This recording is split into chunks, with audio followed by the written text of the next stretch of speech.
非常高兴啊，能在这边和大家分享。我每年呢都会新开发一个我演讲的这个 PPT。今年我演讲的这个 PPT 呢叫做用数据重构信任。因为我原先是复旦学计算机视觉的，我就是学3D 重建呀，学图像识别，学各种的语义分析的。就是我一直在想，这些数据如何能最深度的赋能医美。而医美最需要的什么？医美其实最需要的是信任。我抛出一个命题，叫做信任是任何一家医美机构生存的基石。我自己也做过医美项目，就原先其实我对医美是敬而远之的。后面我自己是原先抬头纹很严重，鱼尾纹也很严重。然后上睑下垂，归根结底那个原因叫上睑下垂，就需要做一个这个重睑切除的这样的一个项目。那做这个项目，我前后后咨询过几十个医生，前后的决策周期有1年多。做完项目之后，当天晚上我一个人在宾馆里面，半夜突然发现这个眼角是湿的，我说这完蛋了，是不是这血流出来了？说眼睛是不是要瞎了？就很害怕。就可见，做一个双眼皮这样的一个小手术，都让我有这么重的决策，更不要说做更多的更大的项目了。其实呢，在这个医美里面，哪怕你是做热玛吉，打一个肉毒，甚至做一次水光，如果说是用不适当的医疗方案，用不好的不合适的功率，都可能造成不可逆的伤害。更不要说更重的项目了。所以，对于我们的消费者来说，做一次医美项目，它的决策成本是要高于买一辆车、买一个房的。就我们肩上的任务非常的重。那我们就要回答说，既然信任是最重要的，那顾客是不是信任我们？那是不是信任我们？那顾客进入机构，是不是我们咨询师跟他讲完了，顾客就愿意消费买单了？愿意去做治疗了，还是之前我甚至看过一个报道，一个女生要做一个重睑手术，居然把重庆所有的医美机构全部咨询了一轮，写了一篇非常详尽的攻略。这说明信任成本非常高，那意味着进你店里面跟你聊天的时候，并不是要做项目，他只是来获取信息。那我们一个顾客进店的成本，少则几千，多则上万。那意味着每天大量的顾客进出，其实并没有给你贡献营收，都是成本。你再来看，顾客持久的信任我们，在原先的这个手术时代，那可能信任一次，我做一个大项目，上百万就赚到了。但是在轻医美时代，客单价是非常透明的，是很薄的，可能只有2、3千、3、4千，多则上万。那顾客是不是持久的信任我们？那更成为我们生存的关键了。持久信任是比如说你1年能不能来12次？下一次下个月5号来，你要做项目 A、B、C， 要消费多少钱？大概你是不是能按照我约定的时间，我期待的金额去做消费？你愿不愿意去做大量的复购？你的顾客愿不愿意给你做转介绍？这个就体现出来顾客是不是持久的信任我们。持久的信任我们，我们才能健康的生存。再来看顾客信任的主体是谁？信任的是咨询师，是医生，还是我们的机构？信任的咨询师呢，意味着信任我们的销售能力，信任我们的品相包装能力，信任我们的营销能力。信任的是咨询师的个人的这方面的能力。如果信任的是医生呢，信任的是我们的医疗能力。信任的是可靠的交付。那医生走了，那顾客也自然跟着走了。我认识很多厉害的医生，他去哪里，他的忠实的顾客就去哪里，并不会留在机构。所以，其实对我们机构的管理者来说是很难的。咨询师不可被管理，医生不可被管理。也就机构里面最核心的2个资源不可被管理的时候，我们的医美机构就无从谈起管理。那我们的机构的管理者当然希望顾客信任的是机构，但信任机构的是什么？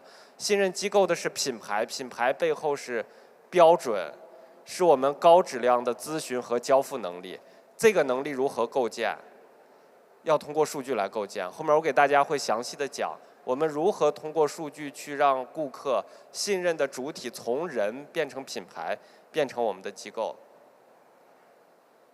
信任为什么重要？手术时代我刚说过了，只需要构建一次信任。一个双眼皮做200万，一个胸做上千万，在原先是比比皆是，但现在已经非常非常难了。在轻医美时代，我们需要构建的是终身信任，意味着顾客来了，你一定要给顾客有交代，要兑现你的承诺，要给顾客治疗好。否则这个顾客就失去了。如果你没办法构建终身信任，让顾客反复的去消费，你的机构一定是亏损的。我们再来看持久性的本质是，我用一个很理工科的话来描述，叫不断用可感知的事实去验证承诺。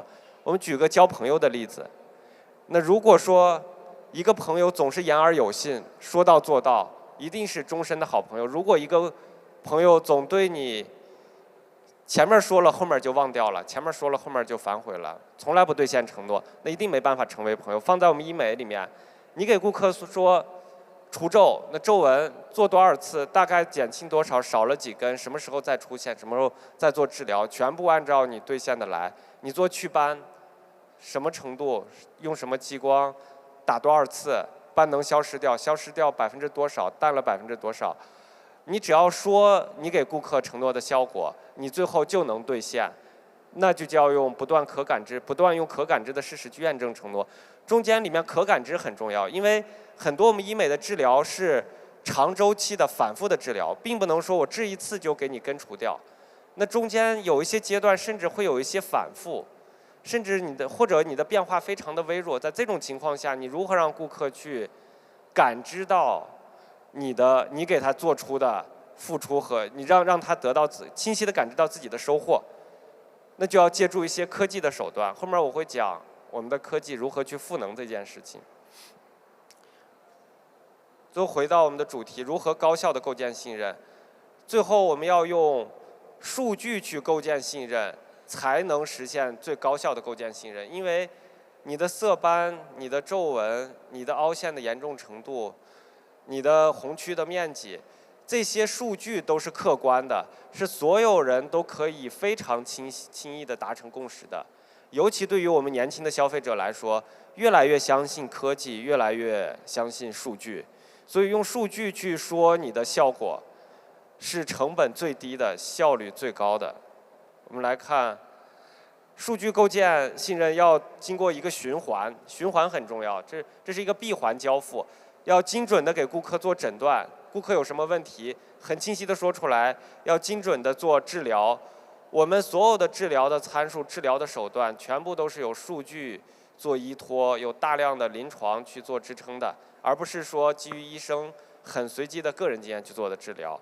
我们做完精准的治疗之后，我们的数据要回传，我们要做后面的支撑分析，我们要给顾客进一步的去拍摄皮肤影像，要给顾客做精准的诊断、精准的验证，让它循环起来。顾客因为验证了有效果，所以他愿意接受下一次诊断，接受下一次治疗，再做验证。循环起来之后，我们的复购率一定是非常高的。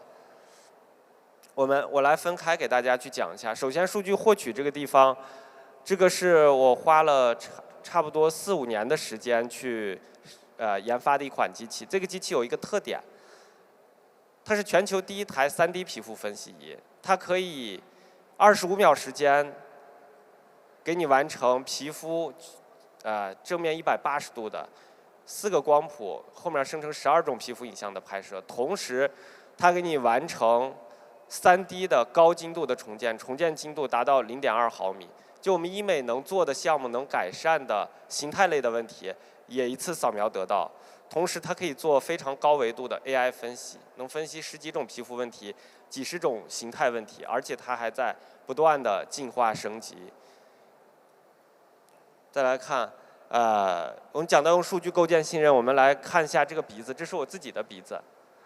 给大家讲一个最通俗易懂的点，就左侧可以看到我有这个毛孔粗大，鼻头还有一些炎症的问题，这个是肉眼可见的，但是它形成的原因是由于这个痤疮杆菌或者叫普林它的分泌物和油脂堵塞导致的。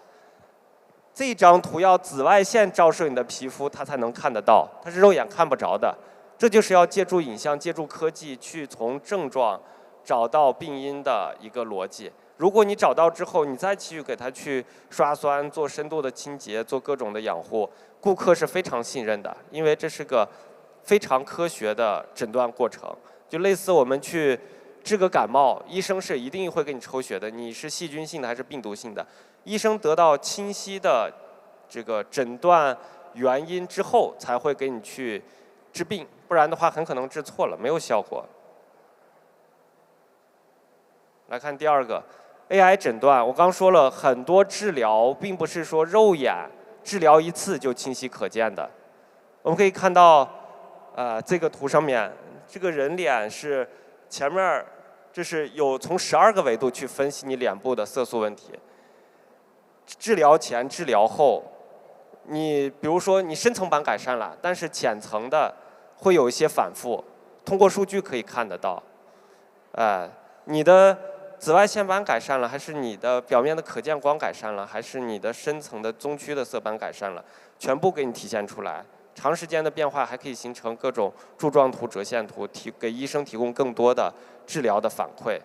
通过数据可以很清晰的让顾客感知到自己最微弱的变化，甚至可以非常合理的去解释中间的一些肉眼可见的没有变得那么好一些反复。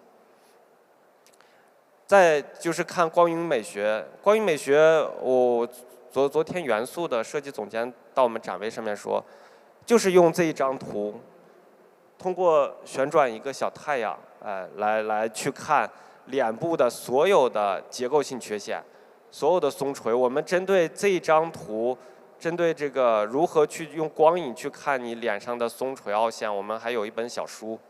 通过这个知识化、非常体系化的知识，可以帮助你把皮肤轻松的升级到抗衰的注射，而且全部成的都是大单，它客单价从几万块钱做到了10几万、几十万。而且是顾客自发的，他去看到自己的凹陷下垂之后，他就想去治，因为你照镜子或者拍照片，你的所有结构性缺陷都是被隐藏在表面皮肤的光影之下的，只有把皮肤去掉，纯看结构，像看雕像一样去看的时候，才能发现你的结构性缺陷。这是通过科技来帮你实现升单的。再来看，通过科技重建之后，因为我们头是360度的，然后可以以0.2毫米的这个深度误差去做评估。通过算法，我们可以把治疗前后的影像做对齐。对齐之后，我们可以看到，单部位注射容积只要超过0.125毫升，我们全部可以实现精准的测量。每个部位深度打进去多少，大概是表面积变化了多少，全部都有数据化的记录。很细微的变化，通过这一张图都能看得出来。红色是注射后比注射前凹出来的部分，绿色是收回去的部分啊。再来看治疗，这个是我个人的一个未来几年我要做的一个事情，这也是我个人的一个情怀。我希望未来所有的治疗都是有数据做依托的。第一步我们做完诊断，做完诊断之后，我们把所有的皮肤的参数输入到治疗的机器里面，这是我们做的第一个尝试。这是一个做皮肤清洁和导入的一个智能化的仪器。这个仪器，比如根据你皮肤是不是皮肤屏障受损，是不是有炎症，来决定导入的时候导入头的电流的强度和温度的高低。比如你皮肤很敏感，屏障受损，我可能是用冰导，然后电流强度会比较小。如果你皮肤本身比较健康，我可能导入头的温度会变高，然后电流强度会比较大，导入的效果会更好。当我做完治疗之后，所有的治疗参数和诊断数据会进入到 SaaS 系统里面。我们的皮肤分析仪和市场上所有的 SaaS 系统都做了接通，包括红脉、蓝石、瑞美云、领健。如果说还没有接通的，像这个美莱他们是自己研发的系统，我们一样可以提供免费的接通。我们希望所有的数据都是互通的，我们愿意为此支付成本。再一个治疗除了仪器，然后我们的耗材，我未来希望全部在给顾客打之前有非常严谨的医学的论证。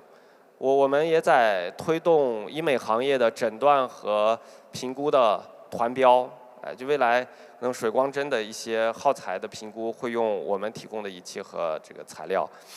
那这样，你用什么材料，基于什么样的皮肤的现状，以什么频次，用什么设备去导入，用的是什么参数，我们全套的数据记录下来，在给你做治疗的时候，我可以很清晰的给你预测，你大概花多长时间，用什么频次，怎么做治疗，你能达到啥效果。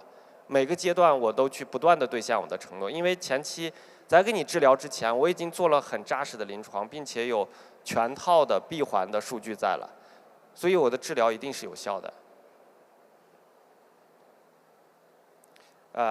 这个我觉得也是未来我们医美机构增长的一个趋势。像在日本、欧美的一些发达国家，他们医美机构的收入的50%来自于顾客回家以后的养护产品。这个是什么逻辑呢？顾客回家以后的养护，如果基于他本身的皮肤的问题去做的，那这个养护的效果它一定是好的。比如你打了肉毒和做了 M 突突，做了 OPT， 或者说你开了刀，你回家其实对皮肤的这个修复的逻辑和方法是不一样的。现在都是给你几片很标准的面膜，回家都这样做治。平时该用什么护肤品还是什么护肤品。我们是希望回家所有的养护，用智能化的仪器，再加上监测，再加上针对你在院内做治疗的逻辑方案，去给你配。这个产品可以做的复购率和附加值非常的高。这个也是我们后面和一些上游企业去合作要突破的一个点。就顾客回家以后所有的治疗也是我们医美机构来做，而不是说大型的日化品牌去做。再来看精准验证，这个是比较有意思的。左侧这个可以看到有一个动画，它的泪沟是从凹陷，然后填平。其实这个变化通过照镜子不大看得着，但是通过这种先进的科技，通过光影的动画可以很清晰的感知到。右侧这个是我做了一个超离子一个光电项目，一个效果。这个往右边拉是我治疗后的效果，左侧原先是我治疗前的效果。就因为我们有3D 科技结合高清影像的皮肤，所以我们可以以偏差小于0.2毫米的精度去把每一个皱纹、每一颗色斑对在一起，让顾客去很清晰地感知自己的变化。这个在之前传统的皮肤分析上面是不可想象的，因为你如果只拍张照片的话，你可能头偏一下，拍出来的这个影像都是不一样的。你2次治疗，其实如果影像不一样，你没办法说自己的治疗是有效的。再来看手机报告，这个也是我基于我对医美的理解来做的一个比较极致的一个报告。这个报告有一个特点，它可以允许顾客分享走自己的皮肤扫描的数据，可以任意的对比之前自己做的2次扫描，可以3D 的高清的去看自己所有的变化。也就让顾客自己通过数据给自己构建信任。如果说在现场让顾客照照镜子，你说他变得很好，顾客可能现场信了你的话，那回家一看还是有问题。所以这个倒逼我们医美机构一定要真实的解决顾客问题，去给顾客持续的做出改善。但是反过来，如果顾客一旦在自己手机上自己去看高清的影像，去对你构建了信任，后面你说啥是啥。顾客一定会完全的信赖你，完全的按照你的规划去改善自己的颜值。最后再来看，构建标准。其实做前面所有的事情呢，我们都是为了最后一步，为了构建我们医美行业未来的标准。我觉得只有实现这个，我们行业才能实现资本化、规模化的快速的成长和复制。第一步，我们诊断要标准化。医美里面诊断现在太依赖个人的经验了，我们希望未来所有的诊断都是可以基于 AI 的、基于数据的、基于共识的，包括美学设计，我们还花了很大的精力去写了一本书，今年会出版，就是讲相貌设计的。我们把相貌设计所有医美可以改善的问题做了拆解，人脸上所有的相貌特征做了拆解，然后结合你的心理需求去做个性化的设计。标准和模板不是一回事，标准是我们有一套成熟的方法论、可靠的数据、可靠的医疗手段去做交付，是保证效果的。模板是指所有人做出来都一样，我是反对模板的，但是非常的信仰标准。第二步，我们要治疗标准化，基于我们诊断标准，治疗才可能标准化。反过来，如果诊断很标准了，其实治疗标准并不难实现。第三步，我们要实现运营标准化。运营标准化，我们可以实现什么？比如说，我们有黑眼圈的顾客咨询过，顾客很关注，我们信息系统都记录了，但是还没有做治疗，我们自动分析出来，有熊猫针来的时候，给这一部分顾客优先的做推送，或者有哪些顾客他打了肉毒，打了这个海体去做除皱，然后经过了2次治疗，过了一段时间又拍照，发现他的一些症状已经过了最佳的这个有效期，开始又反复了，数据又开始往回走了。这个时候给顾客再推营销说，你现在又该来打这个做这一次治疗了，你的这个问题又开始开始有反复了。这个时候给顾客去做营销做推送，顾客说你懂我，你比我自己更了解自己，他不觉得这是骚扰。但反过来，如果我们医院有活动，所有顾客都推一样的活动，他觉得我们机构整天给他推广告。个性化的、智能化的营销才是未来，这个要基于我们的 AI， 基于我们的数据才能实现。如果说我们实现了刚才说的几件事情，把它做好了，我们可以实现复诊到店率的提升。什么叫复诊到店率？我刚说了，一个女生去做咨询双眼皮，走了80家，最后回到了你的门店里面。这个叫复诊到店率。为什么回到你？因为你讲的是标准，你用数据构建了信任，他觉得其他家都没有这么做，只有你这么做了，他自然到你这边。我们可以实现出诊承担率的提升，实现我们客单价的提升，实现我们复诊承担率的提升，实现我们高复购率，最后我们还可以极大的降低客诉。基本上这6个指标是我们医美机构做好最核心、最重要的几个指标。只有把我们刚才说的全流程的标准构建做好了，这个6个指标才能稳定的、持续的做提升。这个是我的微信二维码，大家可以扫一下加好友。这个是我个人的一个二维码。然后我们非常愿意陪伴每一个愿意踏踏实实做医疗、踏踏实实做运营、用数据构建信任的机构共同成长。谢谢大家。